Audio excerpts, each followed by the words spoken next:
Mic check, check, check. So, very good afternoon to all of you all. Am I audible and visible? Please let me know so that we can start with the lecture immediately. Come on.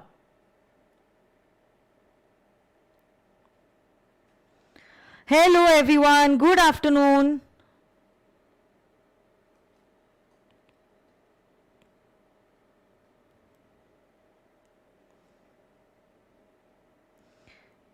Am I audible and visible?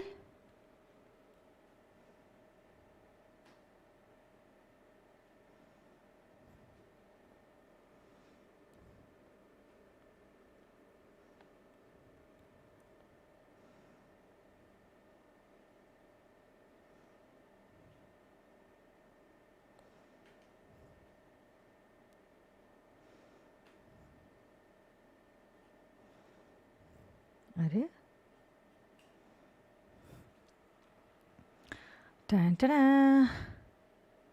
क्या बात है, आप लोग homework के screenshots भेज रहे हो?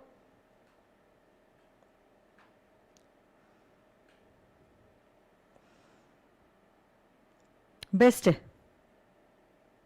अच्छा, एग्जाम्पल्स के साथ आपने लोगों ने लिखा है, क्या बात है, very good. I am so proud of you all.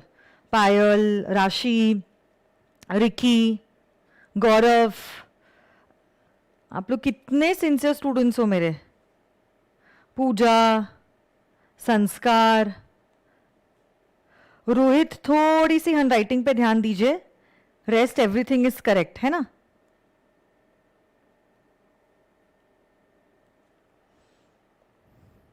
Vaishnavi, very good. So I think I'm audible as well as visible. Kiran, good Kiran. Gayatri, good good Gayatri. देखो कितनी अच्छी हैंड राइटिंग है गायत्री की, देखो कितने नीटली उसने लिखा है पर्पल कलर के इंक पेन में। ग्रीन है वो, देखा? हाँ। कितनी नीट एंड क्लीन है हैंड राइटिंग। और ये किसकी है? ये भूमि है, ये सृष्टि है, ये साइली है, ये निखिल है, ये यश है, मसीरा है, सेजल। मेरे को कलरफुल देखना है। देखो सेजल ने कितने अच्छे से लिखा है, नीटली लिखा है। हाँ। कलर्स अलाउड नहीं है, सिर्फ ब्लैक कलर की पेन अलाउड है सीए के एग्जाम में। ब्लू पर्पल भी अलाउड नहीं है। नंदिनी, अभी ये उनकी क्लास की बुक है ना, इसलिए अलाउड है, एग्जामिनेशन में अलाउड नहीं रहेगा। जय, स्नेहल, कुमकुम, मुस्कान, निशांत, है ना? हाँ। अभी ये अलाउड है यहाँ पे। ये मेरे लिए बना है। ठीक है, चलो। So very good afternoon to all of you all. How are you all? It's good to see all your homework that is done. Very nicely presented and written. Let us begin with unit number 5 of our Indian Contract Act, which is relating to breach of a contract and its remedies. आ जाइए आपके chart book के chart number 1.14 पे।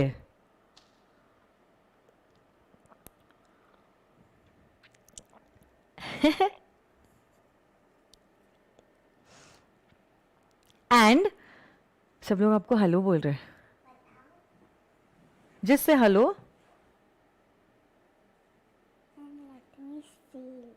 एक minute doubt एक।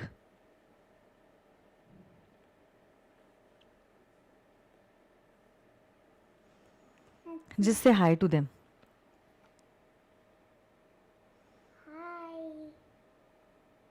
Okay, break time में आ जाना, break time में आ जाना। Okay, come in the break time. Now let them study because the class has just started. Okay, I will sit here. You want to sit here? Yeah. Okay, sit then, but don't disturb them. You can sit there, na? No. They'll get disturbed, Gianna. Come in the break time and talk to them in the break time. You come and you chit chat with them. I'll take a break. No. Yeah, that will be good. It's a good idea. Okay. Can I send them okay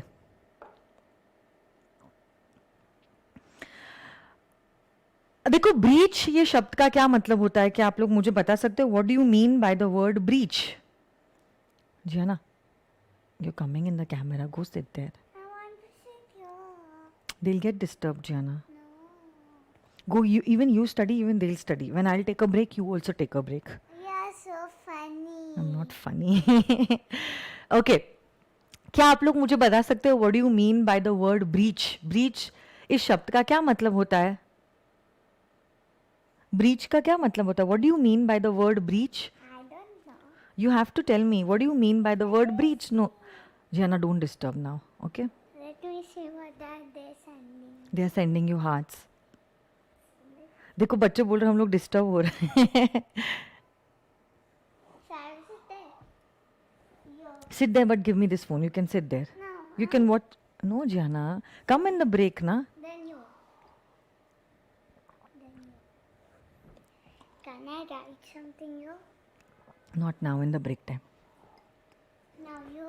Can I sit? You can sit on this square or any of these squares. I want to sit on this corner. No, you're coming in the frame. Okay okay so very good. So आप लोग breach इस शब्द से काफी वाकिफ लग रहे हो, क्योंकि बहुत सारे बच्चे बोल रहे हैं मैम धोखा देना मतलब ब्रीच होता है. मयंक, आपको किसी ने धोखा दिया है हाल ही में, आप इतने दुखी क्यों साउंड कर रहे हो? या काजल कह रही है किसी चीज को तोड़ना मतलब ब्रीच होता है. ओके सो बेसिकली, अच्छा रूपल कह रही है मैम ब्रेक करना, ब्रेकअप हो जाना मतलब ब्रीच होता है. कितनी दुखी आत्मा है इस क्लासरूम में. सो यस, ब्रीच का लेमैन लैंग्वेज में यही मतलब होता है जब आप किसी चीज का वादा करते हो और फिर वो वादा आप तोड़ देते हो तो कहा जाता है कि आपने कॉन्ट्रैक्ट को ब्रीच किया है. आपने कोई चीज करने का प्रॉमिस किया और फिर आपने वो प्रॉमिस पूरा नहीं किया, मतलब आपने क्या किया? यस, आपने क्या किया? ब्रीच किया, कॉन्ट्रैक्ट को ब्रीच किया. तो ये जो यूनिट है, unit number 5 is all about breach and it's remedies. कब होता है एक ब्रीच, और इसी ब्रीच के बाद जो भी दुखी आत्मा है, दुखी आत्मा मतलब अग्रीव पार्टी, मतलब जिसके साथ गलत हुआ है, उसके पास कौन से सारे रेमेडीज है in the eyes of law, उसी के बारे में बताया गया है इन यूनिट नंबर 5. ओके तो सुनो मेरी बात.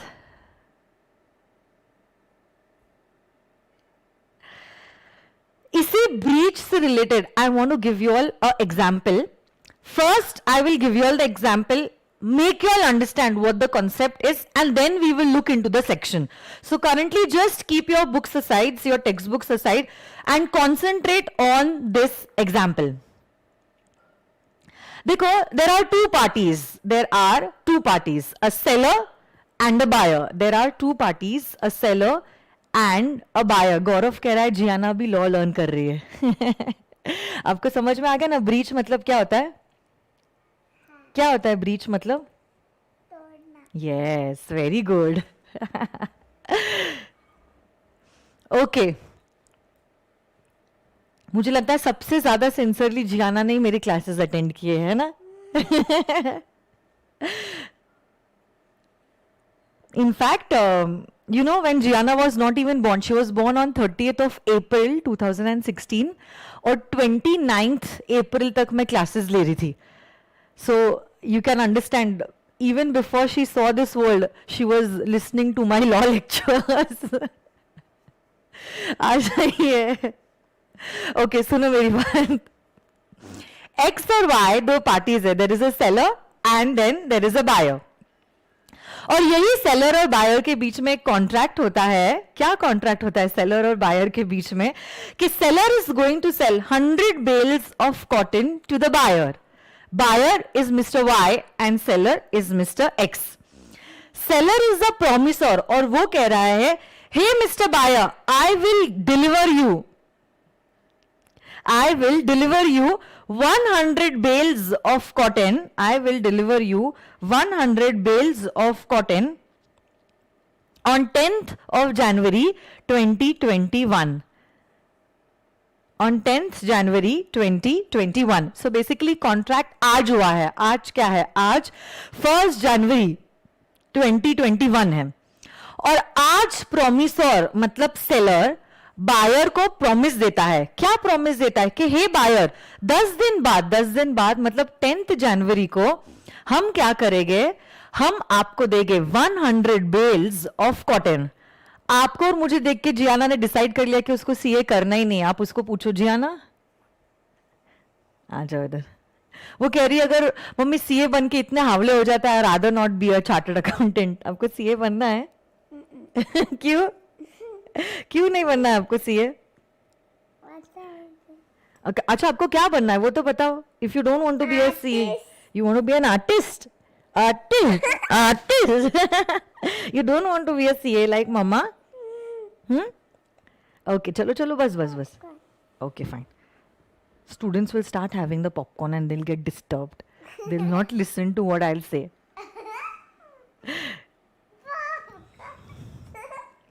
You go and make some popcorn. Go. No. Go? No. Why? No. Okay. सुनो मेरी बात. अभी बस no time pass. Now concentrate. Okay, focus. चलो एवरीवन. तो X the seller Y the buyer को कहता है, क्या कहता है? कि 10 दिन बाद I will sell you 100 bales of cotton at ₹1000 per bell. आज की क्या तारीख है? आज है 1st जनवरी. डिलीवरी कब है गुड्स की? 10 दिन बाद, that is 10th of January को.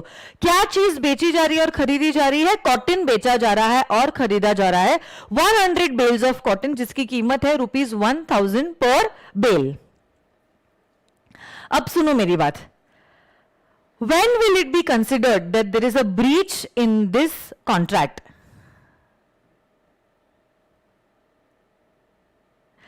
When will it be considered that there is a breach in this contract? अब देखो, case number 1. Okay, case number 1. Breach दो टाइप की होती है, anticipatory and actual breach. When will it be considered that there is an anticipatory breach? Anticipatory breach तब होता है, shift little over there, little, just little, थोड़ा सा. Okay, shift. Gianna, please don't do that. Otherwise, you'll have to go down then. Yes. Okay? Okay. Anticipatory breach मतलब performance के पहले ही आपने contract को तोड़ दिया. उसको क्या कहते हैं? Anticipatory breach. मतलब हमारा परफॉर्मेंस का डेट तो 10th ऑफ जनवरी है. 10th जनवरी आने के पहले ही आप कॉन्ट्रैक्ट का प्रॉमिस परफॉर्म करने से मना कर देते हो. उसको कहते हैं एज एंटीसिपेटरी ब्रीच. जैसे कि आई will give you an example. 1 तारीख को एक्स और वाई के बीच में कॉन्ट्रैक्ट हुआ था कॉटन बेचने का और कॉटन खरीदने का. 10 तारीख को उसका परफॉर्मेंस था. बट 1 तारीख के बाद और 10 तारीख के पहले, मतलब कॉन्ट्रैक्ट के डेट के बाद बट परफॉर्मेंस के पहले, से फॉर एग्जाम्पल को 7 तारीख को. ओके, तो 1 तारीख के बाद बट 10 तारीख के पहले. तो क्या हुआ यहां पे? 7 तारीख को एक्स द सेलर डिनाई कर देता है बायर को कॉटन सप्लाई करने के लिए. This breach is known as an anticipatory breach. अब तो आपका कॉन्ट्रैक्ट का परफॉर्मेंस 10 तारीख को है, बट आप 10 तारीख के पहले ही इस बायर को कह देते हो कि hey buyer, I am not going to supply you with 100 bales of cotton. This is known as anticipatory breach. This is known as what? Come on, tell me. Anticipatory breach. अब जब कभी भी anticipatory breach होता है,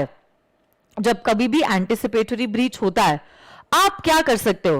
आपके पास 2 options है. कौन से 2 ऑप्शंस है? अच्छे से सुन लो. 1, you treat anticipatory breach as actual breach. You treat, nobody is going to write down anything. Later on, I will give you the screenshot of this particular thing. Okay? You will treat anticipatory breach, इसका PPT है क्या? As actual breach. मतलब आप 7 तारीख के breach को ही actual breach मान लोगे and you will claim the damages. Option number 1. या तो फिर आप क्या कर सकते हो? You can treat that there is no such breach and you will wait till the date of performance.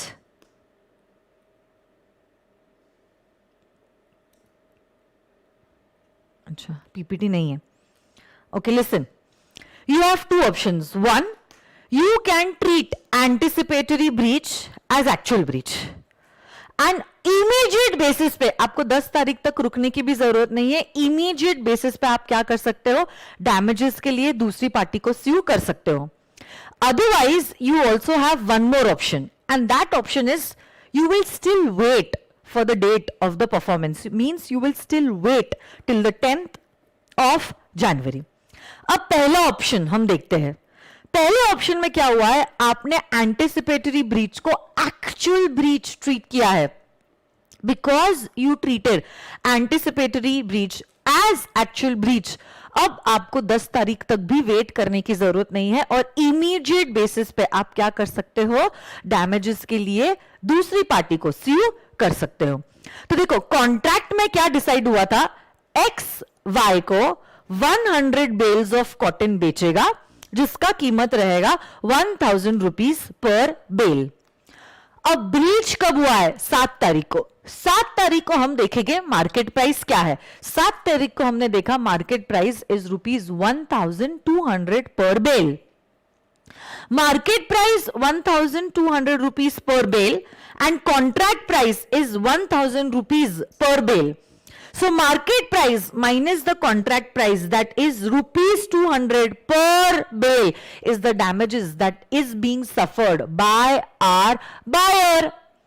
And we had contracted for how many bales of cotton? 100 bales of cotton. So 200 rupees per bale into 100 bales, that will amount to 20,000 rupees. Immediate basis पे buyer seller से 20,000 रुपए के damages claim कर सकता है. तो देखो, option number 1, what have we done over here? We have treated anticipatory breach as an actual breach. I hope you all are there with me.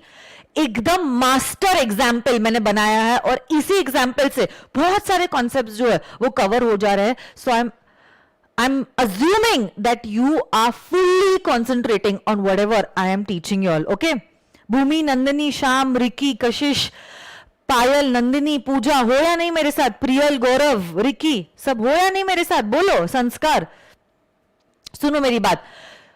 अगर कॉन्ट्रैक्ट के परफॉर्मेंस के डे के पहले ही one of the parties denies to give the performance, the other party has two options. First option, उसमें से मैंने आपको सिखाया है, जहां पे मैंने आपको कहा है you will treat anticipatory breach as an actual breach and immediate basis पे you will claim the damages. तो यहां पे 7 तारीख को मार्केट प्राइस था 1200 रुपए, कॉन्ट्रैक्ट प्राइस था 1000 रुपए. 1200 माइनस 1000 मतलब 200 रुपए per bale, and we had contracted for 100 bales, so which will be equal to 20,000 rupees would be the amount of damages that the buyer can ask from the seller, from option number 1. Now we have one more option, option number 2. What is this option number 2? Option number 2 ये कहता है, क्या कहता है option number 2?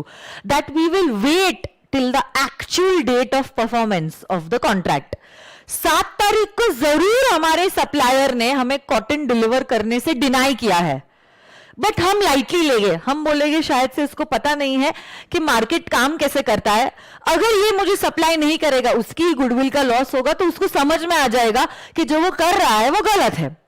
And thus what you are doing is you are waiting till the actual date of performance, and that is you are waiting till the 10th of January.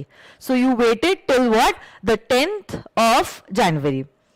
अब देखो 10th of January को अगर seller को समझ में आ जाता है कि जो वो करने जा रहा है वो गलत है, what will he do? He will deliver the cotton to the buyer. He will deliver the cotton to the buyer means he is honoring the contract. Seller buyer को 100 बेल्स ऑफ कॉटन डिलीवर करेगा और buyer seller को 100 bales into 1000 rupees per bale, मतलब 10,000 rupees जो है दिए जाएंगे. Sorry, how much?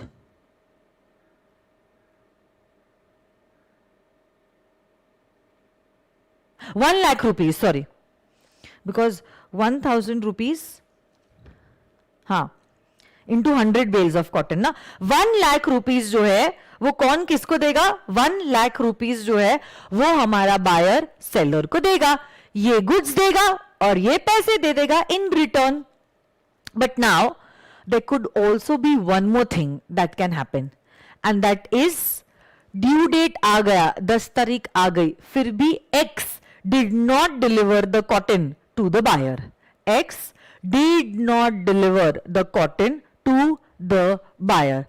अब अगर ड्यू डेट पे भी हमारा सेलर परफॉर्मेंस देने के लिए रेडी नहीं है, now it has become an actual breach. Now it has become an actual breach and you can immediately claim the damages. अब 10 तारीख का मार्केट प्राइस आप देखोगे क्या है, तो से फॉर एग्जाम्पल पर्पस 10 तारीख का मार्केट प्राइस है 1250 रुपीज पर बेल, और हमारा कॉन्ट्रैक्ट प्राइस था 1000 rupees per bale. Then the loss that we have suffered as a buyer is 250 rupees per bale. We had contracted for 100 bales, so basically 100 bales into rupees 250, which will come to 25,000 rupees, would be the damages that the buyer can claim from the seller. Simple. Getting this or no, my dear friends? बोलो. अब देखो, आप देखोगे यहां पे और एक चीज है जो मैंने नहीं लिखी है, और वो पॉसिबिलिटी क्या है? खैर वो पॉसिबिलिटी काफी रेयर है, बट सुन लो आप लोग. ऐसा भी हो सकता है, कैसा भी हो सकता है, ऐसा भी हो सकता है, ऐसा भी हो सकता है 7 तारीख को हमारे सेलर ने कॉटन को डिलीवर करने से मना कर दिया. अब 7 तारीख को तो उसने मना किया, but we chose the option to wait till the 10th of January, that is the actual date of performance. But उस बीच मतलब किस बीच? 7 तारीख के बाद और 10 तारीख के पहले ऐसी कोई घटना हो गई जो होनी नहीं चाहिए थी. So there was a big fire that occurred in the neighbourhood, because of which even our godown was burned, और ये सारा का सारा कॉटन जो है वो जल के राख हो गया. मतलब गुड्स का सब्जेक्ट मैटर ही डिस्ट्रॉय हो गया. हां, अब अगर गुड्स का सब्जेक्ट मैटर ही डिस्ट्रॉय हो चुका है, एक्ट कहती है now the contract has become void. अब damages तो छोड़ ही दो, उसका तो सवाल ही नहीं आएगा. अगर गुड्स ही नहीं है तो क्या गुड्स सप्लाई करोगे? सब्जेक्ट मैटर ही डिस्ट्रॉय हो गया है. The contract has become void. और आप लोग जानते हो अगर कॉन्ट्रैक्ट void हो जाता है, now you need not perform the contract, and obviously there is no question of asking for damages. Getting this or no, my dear friends? Yes. Now let us check the second point, and that is actual breach of contract. What do you mean by an actual breach of contract? When on the due date of the performance, one of the parties denies to perform the promise, it is known as an actual breach. It is known as an actual breach of contract. Now, there are two possibilities. Time is the essence of the contract and time is not the essence of the contract. If time is the essence of contract, आप याद कीजिए वो लहंगा वाला example. आपकी शादी जो है वो 9 तारीख को है, 9 मई को आपकी शादी है, और आपने कहा था 1 मई तक आप लहंगे की डिलीवरी दे देना. Means time is the essence of the contract. If time is the essence of the contract और contract breach हुआ है, मतलब 1 तारीख को आपको लहंगा नहीं मिला है, आप लोग जानते हो contract becomes voidable at your option. या तो आप immediate basis पे contract को terminate कीजिए और damages claim कीजिए, या तो फिर आप क्या कर सकते हो? Option number 2, you can give more time for the performance of the contract. But say time is not the essence of the contract, then my dear friends, आप damages claim कर सकते हो for non-performance of the contract.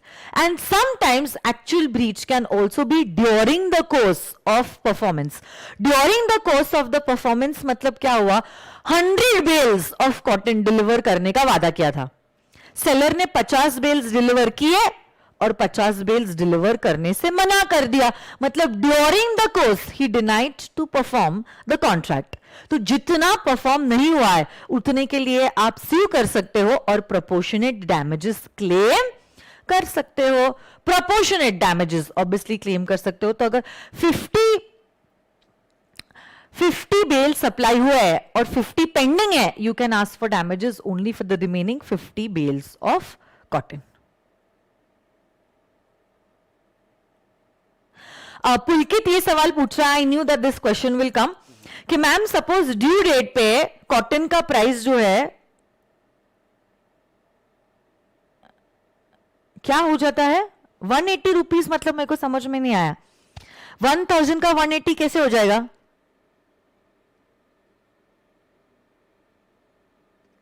शायद पुलकित मुझे ये सवाल पूछने की कोशिश कर रहा है, मैम सपोज अगर ड्यू डेट पे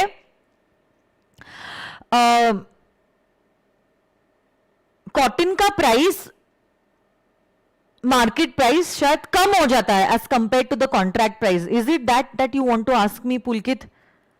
क्योंकि 180 रुपीज 1000 से 180 कैसे हो सकता है? आपके क्वेश्चन में कुछ तो गड़बड़ है, इतना कम थोड़ी ना होता है मार्केट प्राइस. क्या आप 800 रुपीज कहने की कोशिश कर रहे थे पुलकित?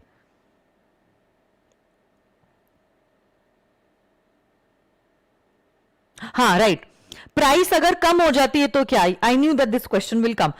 अभी देखो, now you don't think that you are a students, think from the point of view of a businessman. आप सोचो, आप खुद सोचो, आप हो ये मिस्टर एक्स, आप ये सेलर हो जो कॉटन सप्लाई कर रहे हो. ओके, से फॉर एग्जाम्पल आपने वाई के साथ कॉन्ट्रैक्ट एंटर किया है, every bale of cotton that I will sell you, I will charge you ₹1000 per bell.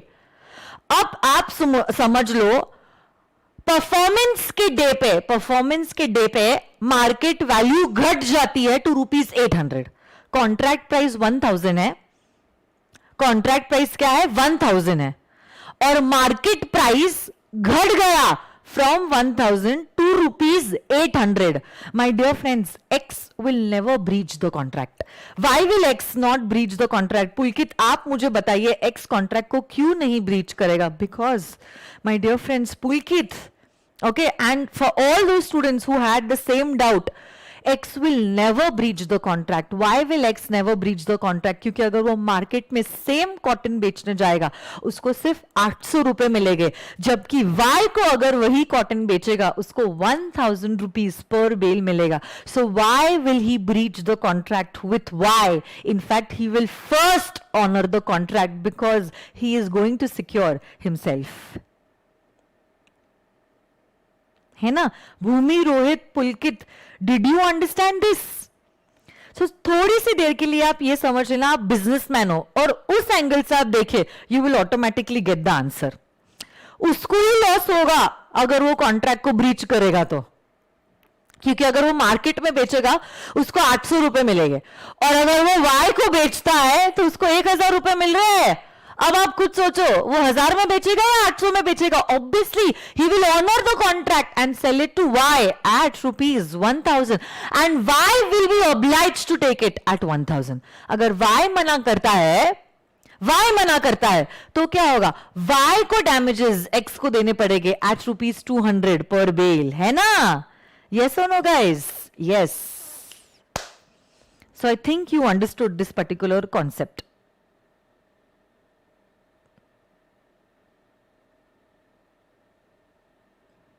Gayatri बोल रही है बट मैम उसके पास अगर 100 बेल्स कॉटन है ही नहीं बेचने के लिए तो फिर वो ब्रीच होगा, फिर आप डैमेजेस क्लेम करोगे. ठीक है, और मैं आपको बताती हूं अगर उसके पास नहीं भी होगा ना तो वो मार्केट से 800 रुपए में उठाएगा और 1000 में वाई को बेचेगा तो भी उसका 200 रुपए का मुनाफा होगा.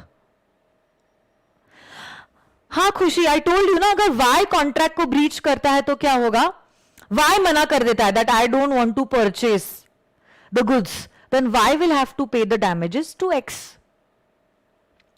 सो I think you all have understood the concept, because जिस तरह से आप क्वेश्चंस पूछ रहे हैं I can understand that you all have understood the concept. Okay. So let us move ahead. Come on.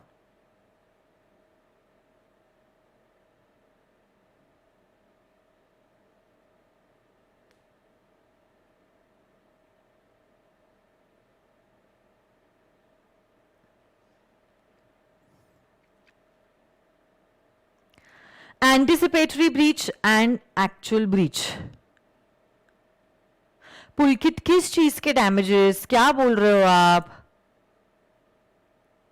Same he price रहे तो फिर आपको वैसे भी कॉन्ट्रैक्ट के प्राइस पे ही आपको बेचना होता है.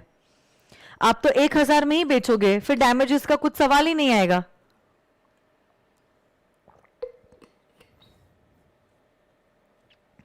And if the price is the same, the market price is the same, why will you dishonor the contract and reduce your goodwill in the market? You will honor the contract.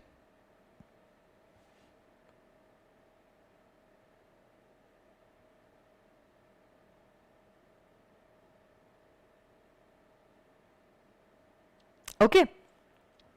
Vaishnavi रुक जाओ, आपके सवाल का जवाब मैं बाद में दूंगी, because that is special damages that I will teach you later on. Okay.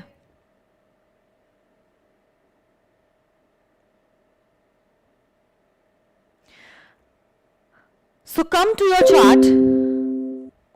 Come to your chart.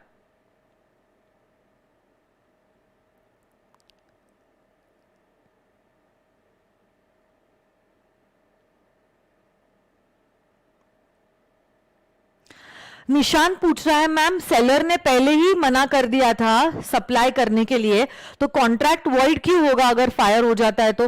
देखो आपने मना किया, but we have waited till the date of the performance ना.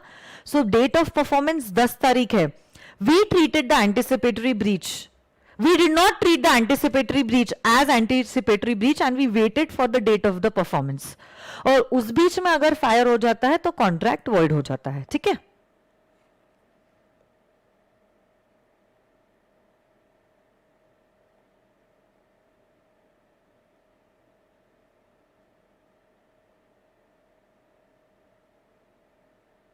वॉइड इसीलिए हो रहा है contract because the subject matter has got destroyed.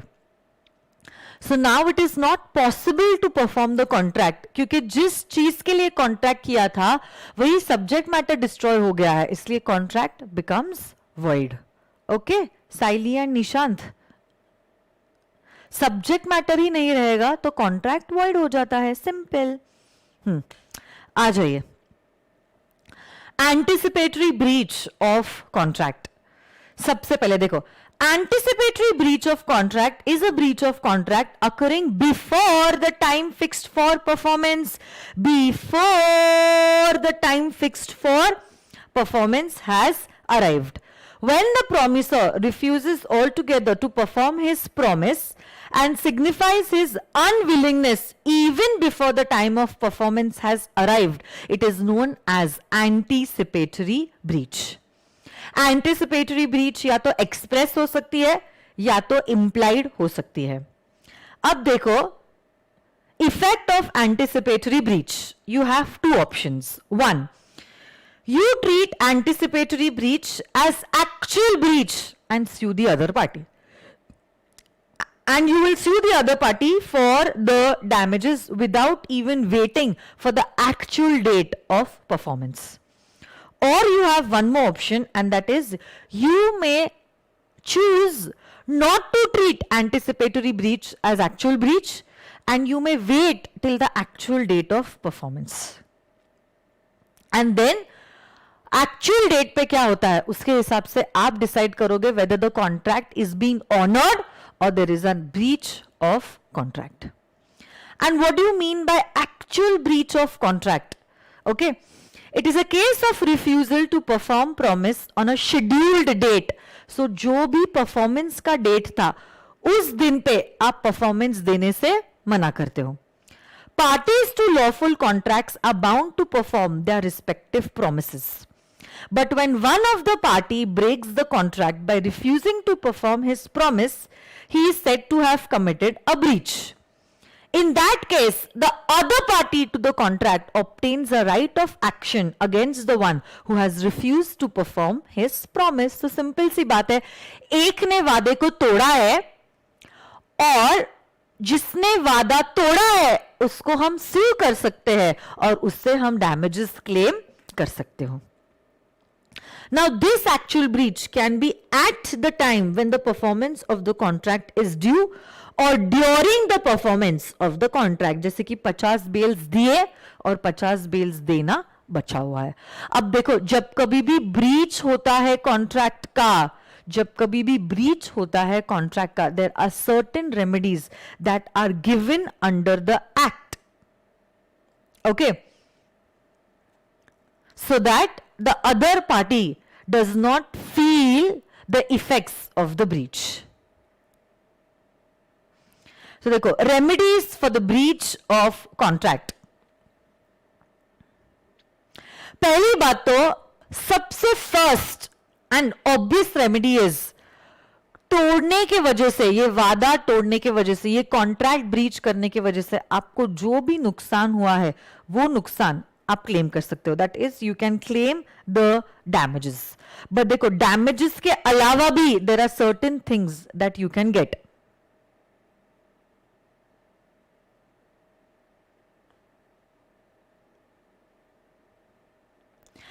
रिया पूछ रही है, मैम क्या एंटिसिपेटरी ब्रीच को एक्चुअल ब्रीच ट्रीट करना लीगल है? जी हाँ, एंटिसिपेटरी ब्रीच को एक्चुअल ब्रीच ट्रीट करना लीगल है.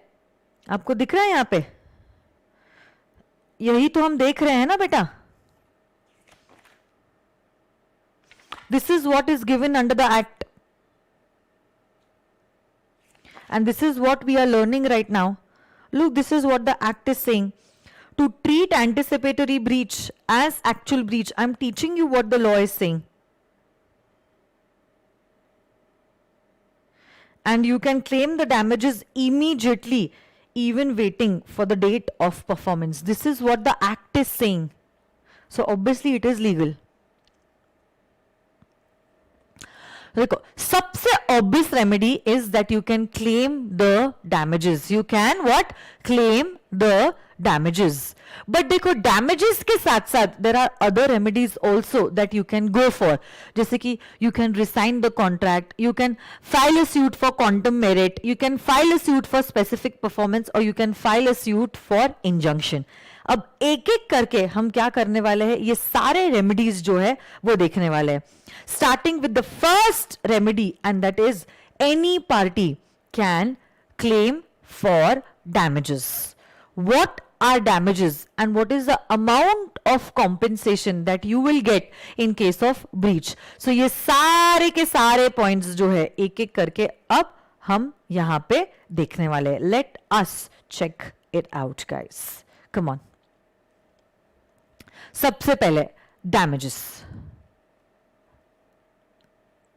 देखो, what do you mean by a damage? Damage मतलब नुकसान होगा. डैमेज मतलब नुकसान होना. तो दूसरी पार्टी ने कॉन्ट्रैक्ट ऑनर ना करने की वजह से हमें जितना भी नुकसान होता है, सुनो मेरी बात वापस से,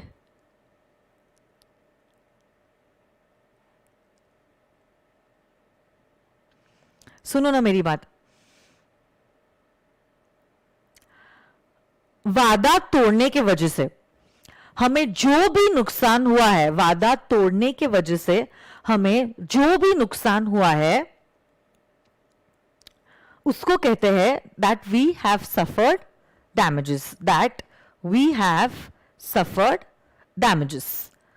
अब यही डैमेजेस जो होते हैं बहुत टाइप्स के होते हैं.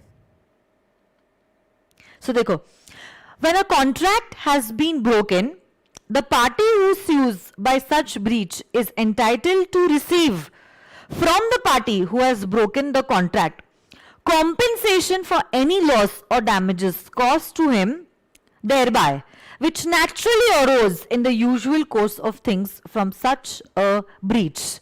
तो देखो, एक पार्टी ने वादा तोड़ा है, तो जो पार्टी वादा तोड़ती है वो डैमेजेस देती है. कौन सी पार्टी को देती है? दूसरी पार्टी को डैमेजेस देती है. सो जब कभी भी कोई भी कॉन्ट्रैक्ट तोड़ा जाता है, whenever there is a breach of a contract, the other party is entitled to sue the party who broke the contract and can also claim the damages यही डैमेजेस के बहुत सारे टाइप्स होते हैं.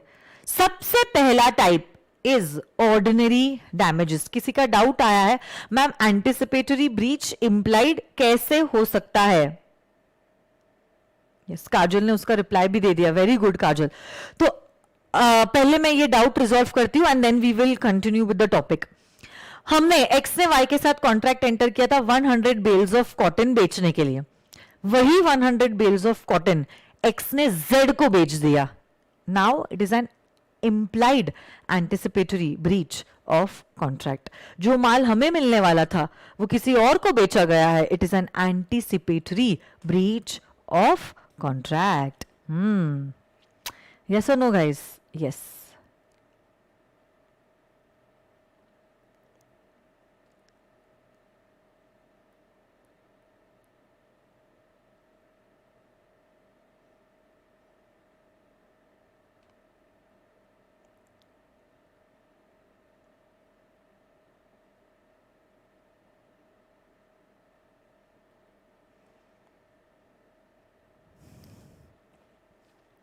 First is ordinary damages. What do you mean by ordinary damages? नाम में लिखा है ordinary damages. Okay. Any damage that is naturally arising in the course of business is known as an ordinary damage.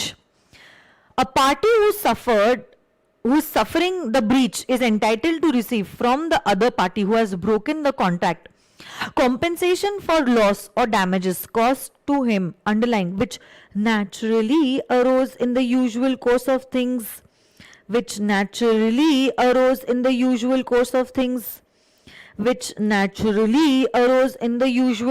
things from such breach of which parties know when they made the contract to be likely to result from breach of it. This is known as ordinary damages.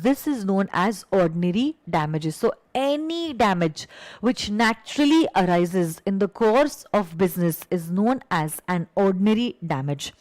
मेरा ये जो example था, it is nothing but it is an example of ordinary damages only. यहाँ पे देखो ना क्या हुआ है. अगर मैं कॉन्ट्रैक्ट को ऑनर करती, मतलब एक्स कॉन्ट्रैक्ट को ऑनर करता, तो वाई को ये कॉटन बेल्स 1000 रुपीज में मिलती. बट अब क्योंकि एक्स ने कॉन्ट्रैक्ट को ऑनर नहीं किया, Y had to go to the market and purchase 100 bales of cotton at rupees 1200. मतलब basically naturally we have suffered rupees 200 का loss per bale. This is nothing but this 20,000 rupees is the amount of ordinary damages. So any damages which arises naturally in the course of business is known as ordinary damages. It is known as ordinary damages. तो अब आप पूछोगे ma'am ordinary damages मतलब something, ऐसा कोई loss which naturally arises in the course of business.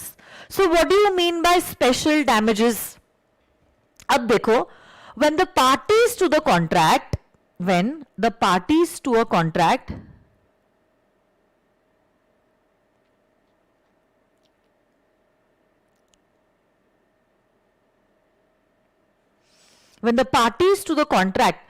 are made aware of certain special circumstances.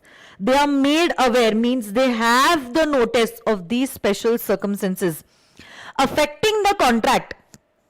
My dear friends, he will be liable not only for the ordinary damages but also for the special damages. I will give you an example. जैसे कि say for example, my dear friends, जब x और y के बीच में contract हुआ था, y ने x को बोला था, y ने x को बोला था, क्या बोला था y ने x को, कि तू 10 तारीख को मुझे ये 100 बेल्स ऑफ कॉटन सप्लाई करना, क्योंकि आगे मुझे ये कॉटन बेल्स किसी और को सप्लाई करने हैं। कल जाके अगर तू कॉटन बेल सप्लाई नहीं करेगा, मेरा नुकसान हो जाएगा। So please supply the cotton bales on time.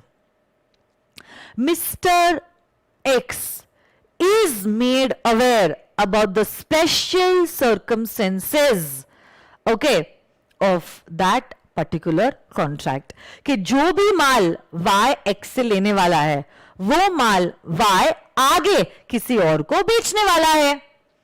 ऐसी कोई बात अगर है, तो उस केस में my dear friends, Y ordinary damages के साथ साथ स्पेशल डैमेजेस भी क्लेम कर सकता है।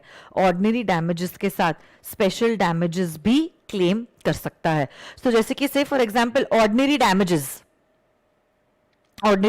मतलब कितना, 200 रुपीज पर बेल, क्योंकि मार्केट प्राइस इज 1200 रुपए बराबर, और कॉन्ट्रैक्ट प्राइस इज 1000 रुपए। So differential price is ₹200 rupees into 100 bales मतलब 20,000 रुपीज आप ऑर्डिनरी डैमेजेस तो क्लेम कर ही सकते हो। अलॉन्ग विद दिस, से फॉर एग्जांपल Z के साथ आपका कॉन्ट्रैक्ट था टू सेल कॉटन एट ₹1,500 पर बेल। आप 1000 में लेने वाले थे और 1500 में बेचने वाले थे, 1000 में लेने वाले थे और 1500 में बेचने वाले थे। सो 1500 minus 1000 is the contract price. We were supposed to make a profit of ₹500 per bale.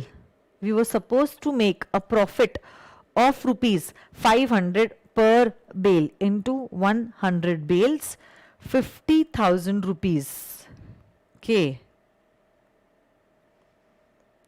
Special damages भी आप रिकवर कर सकते हो।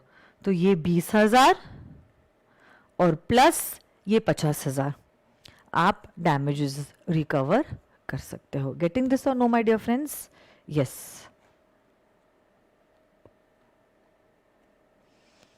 बट याद रखना, किसी ने पूछा है मैम क्या ये कॉन्ट्रैक्ट राइटिंग में होना जरूरी है? No, a contract can also be made orally, but proving things with an oral contract becomes a little difficult. But care, वैसे भी for CA students, how things are proved is not a part of the syllabus. So institute सारे के सारे facts ऐसे ही examination में दे देगा. You only have to analyze and give the answers. Okay? Next. Vindictive damages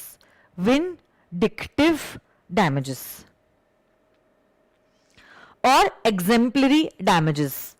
actually ये जो damages है, ये मॉनेटरी टर्म्स में ना होते हुए these are more a kind of emotional और a loss of goodwill damage, जिसको हम एक्चुअली पैसों में तोड़ ही नहीं सकते हैं। अगर आप देखोगे, एक्ट कहती है सिर्फ और सिर्फ 2 केसेस है, सिर्फ और सिर्फ 2 केसेस है जहां पे आपको दिए जाते हैं एग्जेम्पलरी या तो प्यूनिटिव, या तो हम उसको कभी कभार कहते हैं विंडिक्टिव डैमेजेस।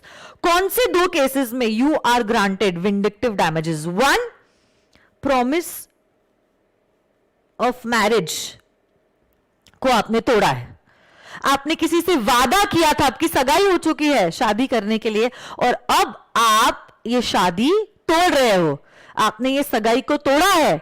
अब यहां पे देखो, मॉनेटरी टर्म्स में हो सकता है आपका नुकसान नहीं हुआ है, बट नुकसान आपका हुआ है more in the sense of your feelings have got hurt. तो जितनी ज्यादा आपकी फीलिंग्स हर्ट हुई है, उतनी ज्यादा आप डैमेजेस क्लेम कर सकते हो। इसी को कहते हैं विंडिक्टिव डैमेजेस।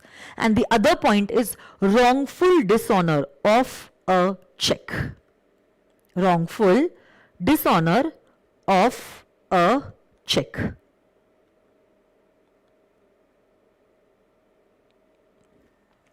यहां पे क्या हुआ है, say for example I issued you a 5,000 rupees cheque. आज आपकी बर्थडे थी, एज अ गिफ्ट मैंने आपको 5,000 रुपए का चेक दिया. बैंकर से गलती से मिस्टेक हो गई और उसने चेक को डिसऑनर कर दिया और आपको कह दिया ये चेक मैम ने आपको दिया हुआ ऑनर नहीं हो सकता, मैम के अकाउंट में पैसे नहीं है. बैंकर ने गलती से मिस्टेक की है, गलती से मिस्टेक की है और चेक को क्या किया है, डिसऑनर किया है. आप समझो, आप बोलोगे हे भगवान, बोलने के लिए बीएमडब्ल्यू में घूमते हैं बट मैम के अकाउंट में तो 5,000 रुपए भी नहीं है. मैम ने बर्थडे के दिन 5,000 का चेक दिया और वो डिसऑनर हो गया. हाँ, अब यहां पे आप इमेजिन कीजिए ये चेक 50 लाख का नहीं है, 5,000 का है जो डिसऑनर हुआ है. मेरी गुडविल कितनी डैमेज हुई है. कल जाके 50 लाख का होता, 5 करोड़ का होता तो आप समझ भी लेते कि चलो मैम से कुछ मिस्टेक हुई होगी तो इसीलिए चेक डिसऑनर हो गया. बट 5,000 का चेक डिसऑनर हुआ है. I mean what is this या what the heck is this. अब यहां पे जितना चेक का अमाउंट कम उतना ज्यादा मैं बैंकर से डैमेजेस क्लेम कर सकती हूं, बिकॉज उतनी ज्यादा मेरी गुडविल जो है वो डैमेज हुई है. आप इमेजिन कीजिए ना, अगर 500 का चेक डिसऑनर होता है और गुडविल का लॉस. हाँ, बट 50 करोड़ का चेक डिसऑनर हुआ है तो हम समझ सकते हैं कि कुछ तो कैलकुलेशन में मिस्टेक हुई होगी, इसीलिए डिसऑनर हुआ है. तब गुडविल का लॉस इतना होगा नहीं, है ना. कितने खराब हो विश्वास आप, कितने खराब हो.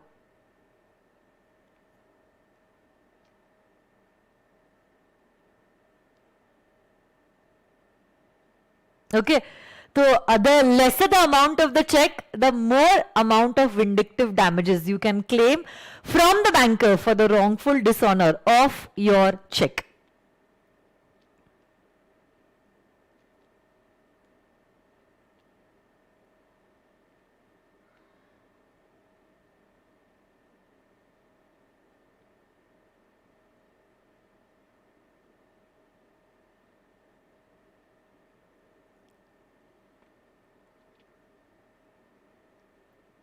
सृष्टि कह रही है मैम कॉटन की डिलीवरी एक्स वाई को देना चाहता है but due to heavy rain he did not transfer it. तो एंड एक्स बोलता है कि मुझे वाई को भेजना है तो क्या होगा. Let me tell you one thing, delivery of goods and transfer of ownership are two different things. Srishti, तो हो सकता है एक्स के पास अभी तक फिजिकल पोजेशन है कॉटन का but he has transferred the ownership to Y and then Y can transfer the ownership to Z. That will not be considered as a breach. It may happen that ownership of the goods has been transferred but the delivery is still with the seller. This actually in detail you will learn in the Sale of Goods Act. Okay, तो cell कब माना जाता है, cell तब माना जाता है जब ownership in the goods has transferred. उसको हम कहते हैं property in the goods has been transferred. जैसे ही प्रॉपर्टी ट्रांसफर हो जाती है the contract is honoured. Physical possession से ओनरशिप का कोई भी लेना देना नहीं होता है. सृष्टि, ठीक है.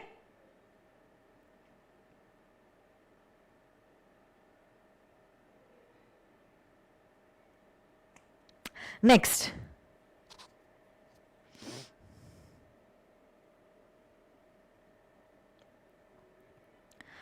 सो विंडिक्टिव डैमेजेस भी हो गए. One is when you breach the contract of marrying someone or when there is a wrongful dishonor by the banker of his customer's check. Next type of damage is a nominal damage. नाम में लिखा है nominal. nominal मतलब बहुत छोटा. nominal मतलब क्या होता है बोले तो बहुत छोटा.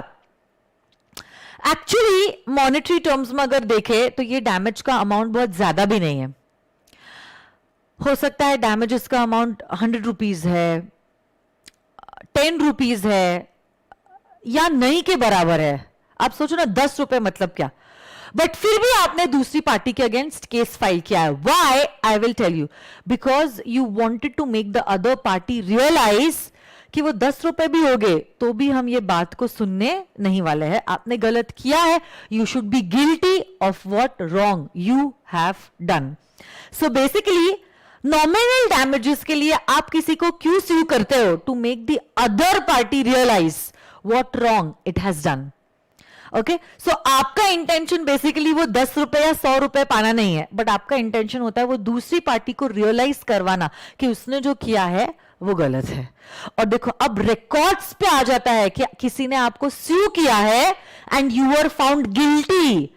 My dear friends, you yourself understand what image you will give in the market. Okay, so basically nominal damages opens the doors to other damages also in the court of law, and that is why sometimes parties file a case against the other party even if the amount of damages that they get in return is very nominal. Okay, this is known as nominal damages.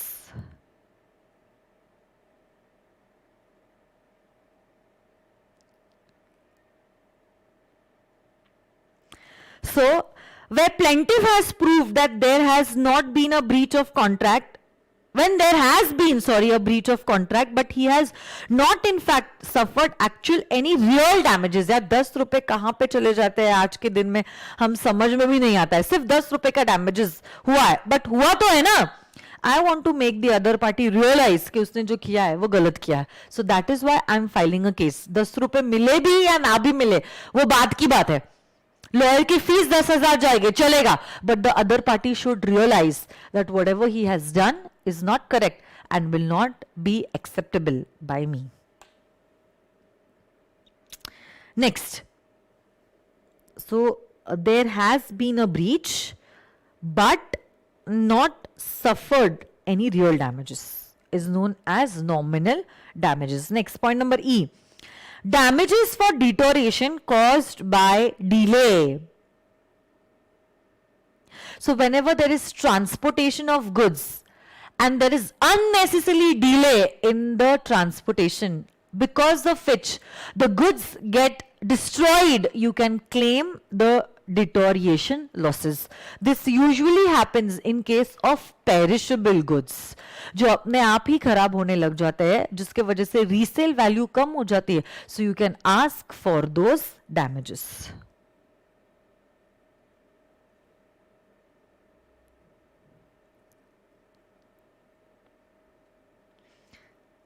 तो देखो ना, जैसे कि यहां पे क्या हुआ है,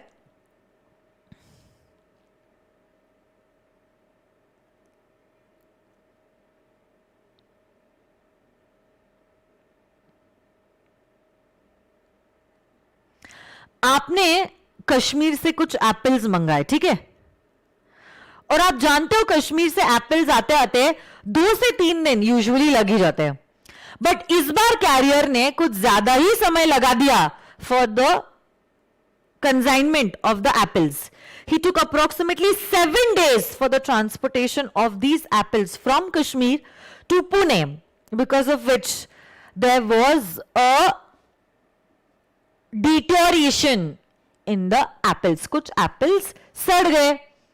Usually अगर मैं say for example अगर मैं 10 kgs एप्पल मंगवाती हूं, यूजुअली 3 ही kgs एप्पल 3 एप्पल्स ही डिस्ट्रॉय होते हैं. But because of this delay इस कंसाइनमेंट में there were 12 apples that got damaged. So 9 apples got damaged because of delay in the transportation. You can ask for the damages for the deterioration caused due to the delay. And last is prefixed damages. Prefixed damages.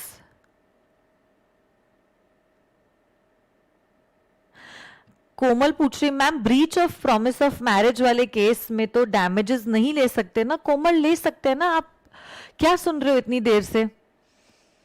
आप vindictive damages ले सकते हो. जितना ज्यादा आपको लगता है आपकी फीलिंग्स हर्ट हुई है.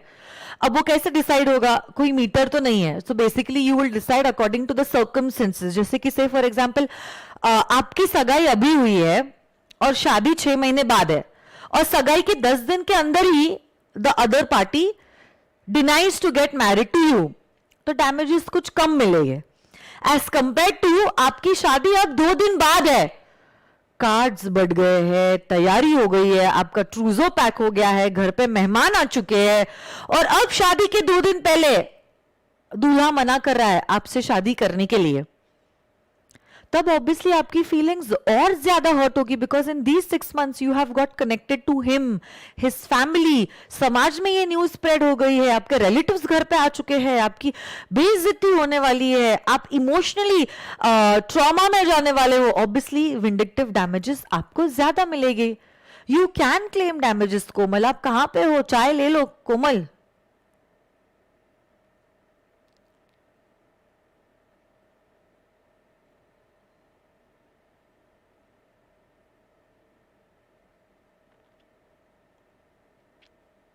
आप इमोशनल हो गई कोमल.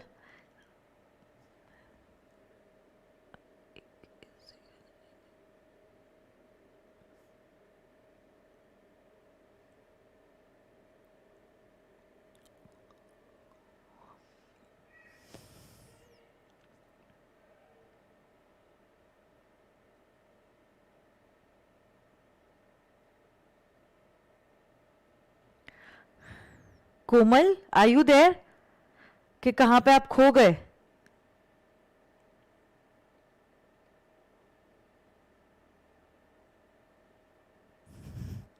देखो निशांत ने आपके लिए चाय बना के भेजी है.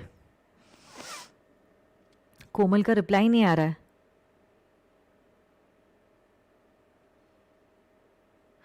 यस अब्दुल, अगर लड़के के साथ हुआ है तो भी सेम चीज एप्लीकेबल होती है कि अगर लड़की ने शादी करने से मना कर दिया, लड़का भी विंडिक्टिव डैमेजेस लड़की से क्लेम कर सकता है. ओके,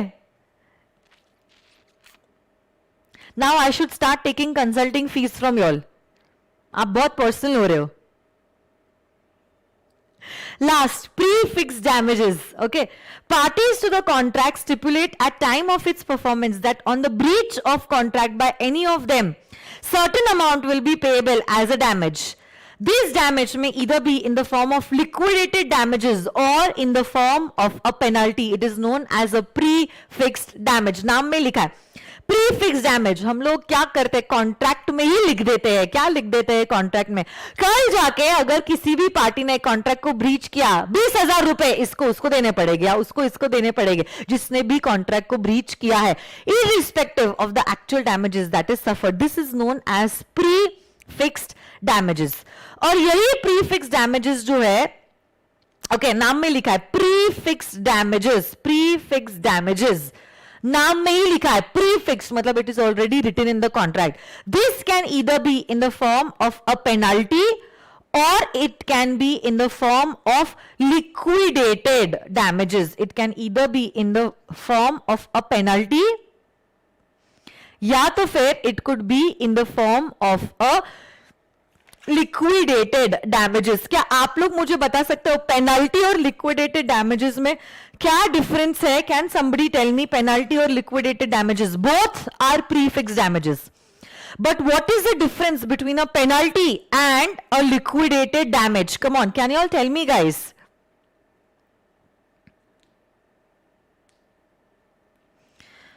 Penalty जो होता है, penalty, it is an unreasonable amount.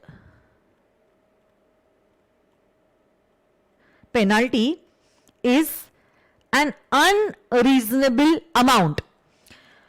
Say for example, I will teach you foundation law and you will pay me 5,000 rupees. अगर आपने मुझे मेरी 5,000 rupees नहीं दिए, I will recover 50,000 rupees from you. Contract का प्राइस ही कंसिडरेशन 5,000 है और 5,000 ना देने के लिए 50,000 rupees is an unreasonable amount. It is, I mean, तूफान अमाउंट है ये. How can you ask for 50,000 rupees as a penalty? Okay, penalty already prefixed in the contract. It is an unreasonable amount. But let me tell you one thing. Courts in India have said that even if there is a penalty fixed in the contract, what you can only get as damages is a reasonable compensation not exceeding the amount that you had mentioned in the contract. तो अगर आपने कल जाके मेरी classes ले लिए और fees नहीं दिए, दो कॉन्ट्रैक्ट में लिखा था कि आपके ऊपर 50,000 की पेनल्टी होगी, I can not ask for 50,000 rupees from you. What I can only ask from you is rupees 5,000, the actual loss that I have suffered because you did not pay my fees. और liquidated damages में क्या होता है my dear friends, liquidated damages में आप एक reasonable अंदाज निकालते हो, अप्रोक्सीमेट अमाउंट निकालते हो कि कितना लॉस सफर हो सकता है अगर ब्रीच होता है तो, और वही आप प्रीफिक्स कर देते हो in the contract itself. This is known as a liquidated damages. Okay, अब आप समझ लो, चाहे ये पेनल्टी है या चाहे ये लिक्विडेटेड डैमेजेस है, they will arise only if there is a breach of contract. अगर कॉन्ट्रैक्ट ब्रीच नहीं होता है और पार्टीज ने कॉन्ट्रैक्ट के हिसाब से अपना प्रॉमिस निभाया है, तो ब्रीच के सेक्शंस अट्रैक्ट होते ही नहीं है. गेटिंग दिस और नो माय डियर फ्रेंड्स? बोलो हाँ या ना, बोलो. सो बेसिकली लिक्विडेटेड डैमेजेस में there is a genuine pre estimate कि अगर सपोज ब्रीच हुआ तो फिर इतना अमाउंट जिसने ब्रीच किया है वो दूसरी पार्टी को देगी. It's already fixed in the contract, already fixed in the contract.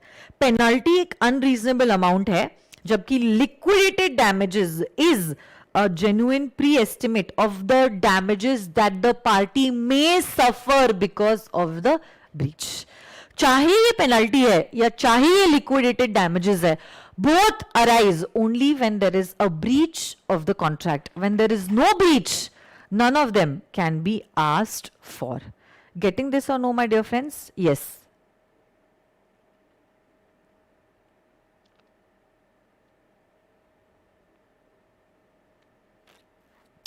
अरे लिक्विडेटेड डैमेजेस का मतलब कैश नहीं होता है. Liquidated damages is a damage that is pre defined in the contract itself. जब कॉन्ट्रैक्ट बनता है तभी लिखा जाता है कि अगर पार्टी ने ब्रीच किया है तो इतना पैसा देना पड़ेगा, और ये जो पैसा देना पड़ेगा, if it is a genuine pre estimate, it is known as a liquidated damage. Okay, but अगर वो एस्टिमेट अनरीजनेबल है जो प्रीफिक्स किया गया था, then it is known as a penalty. Okay, तो पेनल्टी अगर अनरीजनेबल है, वो अनरीजनेबल अमाउंट आप देने के लिए लायबल नहीं होते हो. कितना लॉस आपने सफर किया है उसके हिसाब से अमाउंट दिया जाएगा, बट जो भी अमाउंट है should not exceed the amount already prefixed in the contract. तो कोर्ट डिसाइड करता है. जैसे कि से for example there is a doctor appointed a junior doctor under him under a contract for 3 years, और वो कॉन्ट्रैक्ट अगर ब्रीच हो जाता है और कॉन्ट्रैक्ट में एक पेनल्टी का अमाउंट लिखा हुआ था 10 लाख रुपए दिए जाएंगे, तो ऐसा नहीं है कि जूनियर को सीनियर को 10 लाख रुपए देने पड़ेंगे. कोर्ट डिसाइड करेगा कि इस केस में कितना सीनियर डॉक्टर का नुकसान हुआ है, and then he will say कि जूनियर तेरे को इतना पैसा हमारे सीनियर डॉक्टर को देना पड़ेगा, but obviously this amount can not exceed 10 lakh rupees. ठीक है. So I think this will be all for today.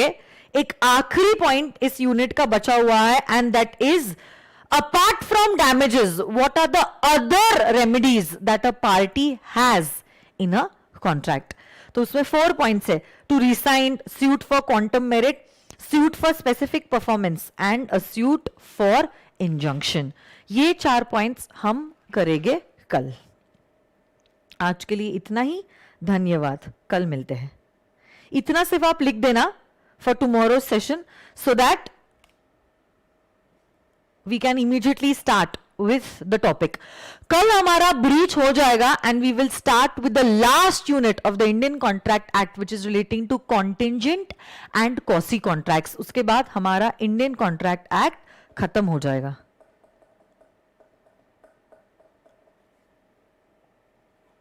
ठीक है, so please write it down. Thank you so much.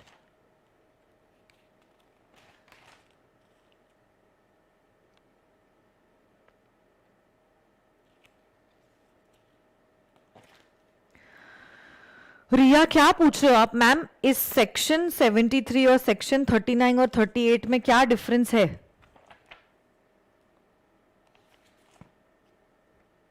Seventy three में सारे डैमेजेस के टाइप्स दिए हैं ना. कौन से डैमेजेस के टाइप है? So ordinary damage, special damage, vindictive damage, nominal damage, है ना, प्रीफिक्स डैमेज. इसमें सारे डैमेजेस के टाइप दिए हुए हैं. और आप क्या बोल रहे हो सेक्शन नंबर 39 में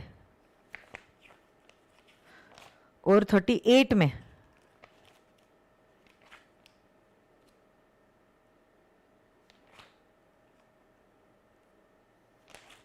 थर्टी एट और 39 में और 73 में कुछ सिमिलर है ही नहीं. 38 तो कहता है कि अगर पार्टी परफॉर्मेंस देने की कोशिश कर रही है बट दूसरी पार्टी उसका परफॉर्मेंस एक्सेप्ट नहीं कर रही है, then my dear friends, promisor need not perform his duty. Contract खत्म हो जाता है, डिस्चार्ज हो जाता है और प्रोमिसर को परफॉर्मेंस देने की जरूरत नहीं है. And you cannot sue the other party for non-performance. This is what 38 is saying.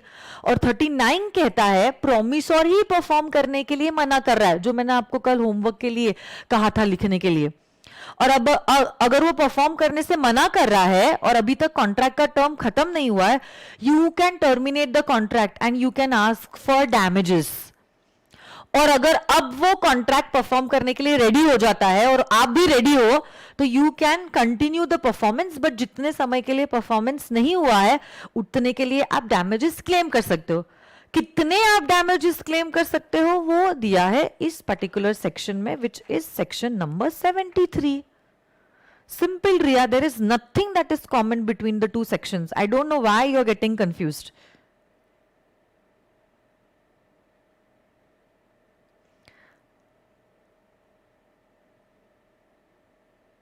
Please make a note of this particular table, suit on quantum merit, and then tomorrow I will teach all the remaining concepts of